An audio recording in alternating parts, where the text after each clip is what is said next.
विष्णु महापुराण की कथा कहती है पुरुषोत्तम मास चालू हुआ है, अधिक मास चालू हुआ है।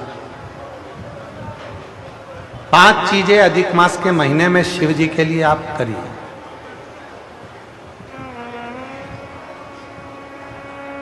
तीन वर्ष में एक बार अधिक मास आता है, पुरुषोत्तम मास आता है। हम पूरी कथा पुरुषोत्तम मास की भी आपको कथा के बीच में कहेंगे। इसलिए पुरुषोत्तम मास में जो कथा चल रही है 3 जगह पर, एक जगह करनाल में हो जाएगी, इसके बाद में फिर दुधाना गांव में महाराष्ट्र में हो जाएगी, फिर एक ऑनलाइन हो जाएगी। ऐसी तीनों कथा हमने अधिक मास पार्ट 1, अधिक मास पार्ट 2, अधिक मास पार्ट 3 इस नाम से हम इस कथा को दिए। पूरे पुरुषोत्तम मास में, अधिक मास में आपको 3 कथाएं हम श्रवण कराएं, बाबा की कृपा हुई तो। और उन तीनों कथाओं का क्रम, शिव को कैसे रिझाया है। 5 चीजें धारण करो। आज 17 मई से अधिक मास प्रारंभ हुआ है, जो 15 जून तक चलेगा। इस 15 जून तक के अधिक मास में 5 चीजें अपने अंदर धारण करना है। पहले नंबर का, शिव जी को 1 लोटा जल सुबह से लेकर शाम तक के बीच में कभी भी चढ़ाना जरूर है। दूसरा, शंकर जी के मंदिर में या बेलपत्री के नीचे या तुलसी के क्यारे के पास में एक दीपक अवश्य लगाएं।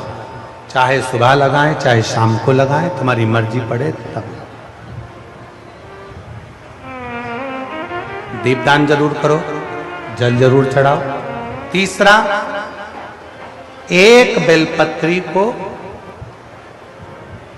रख लें और उसी बेलपत्र को पहले दिन से लेकर 17 मई से लेकर, अधिक मास के पहले दिन से लेकर अधिक मास के आखिरी दिन तक 15 जून तक एक ही बेलपत्र को एक कागज में या किताब में उसको रख लें। उसको रोज शिव जी को समर्पित करें। श्री शिवाय नमस्तुभ्यम बोलकर अपनी कामना करें। वापिस उठाकर उसको अपने किताब में रख लें। फिर कल वापिस समर्पित करें, फिर वापिस रख लें, फिर वापिस समर्पित करें। 1 महीना अधिक मास का, पुरुषोत्तम मास का, यदि एक ही बेलपत्र को सर्वत्र चढ़ाया जाए, उसी बेलपत्र को बारंबार समर्पित करा जाए और उस बेलपत्र को अधिक मास पूर्ण होने के बाद फिर उसको, जो आप मालपुआ दान करते हैं, उस मालपुए के साथ अगर दान कर दें तो जिंदगी में कभी किसी के दरवाजे पर हाथ नहीं फैलाना पड़ेगा। भगवान इतनी बरकत आपको प्रदान करे, इतनी बरकत दे। एक बेलपत्र, वही बेलपत्र पहले दिन से चालू होती है। किसी भी शिवलिंग पर, चाहे पार्थिव पर चढ़ा लो, आप चाहें तो अपने, हम गुरुजी हम वहां पर नहीं है, हम कथा में रहते हैं, हम कथा सुनने जाते हैं, तो हम कहां चढ़ाएं? एक कंकर उठाओ, पार्थिव पे चढ़ाओ। पेड़ के नीचे पार्थिव बनाया, उसी पे चढ़ा के रख ली। फिर उसी को बेलपत्र को, उसी बेलपत्र को बारंबार पूरे अधिक मास के महीने में 1 महीने तक उसी बेलपत्र को चढ़ाना है, उसी को रखना है।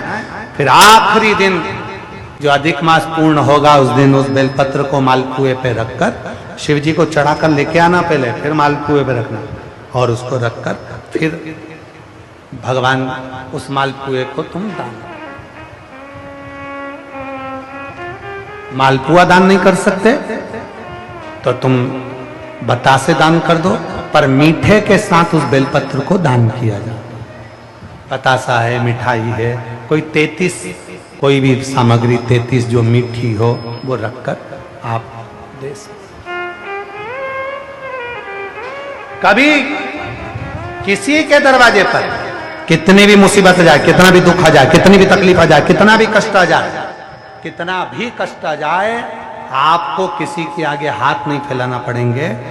लक्ष्मी की व्यवस्था स्वयं मेरा कुबेरेश्वर महादेव, मेरा महाकाल राजा, मेरा विश्वनाथ स्वयं एक बेल पर वही चलती।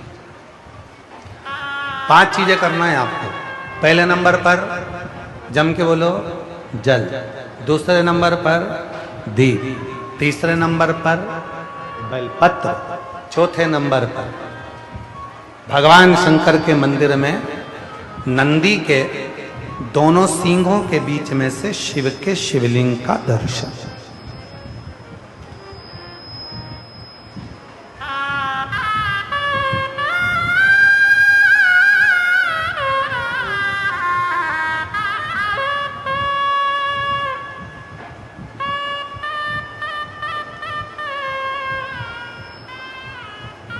नंदी के जो सींग है, उन सींग के मध्य में से भगवान शंकर का दर्शन।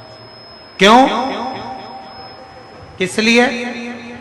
अगर पुरुषोत्तम मास में, अधिक मास में हम नंदी के दोनों सींगों के बीच में से शंकर के शिवलिंग का दर्शन कर लेते हैं तो अपने अंतिम सांस तक शरीर के अंदर कोई बड़ी बीमारी कभी नहीं आती, कोई गंभीर बीमारी कभी नहीं, क्योंकि ज्येष्ठा का अधिक आया है।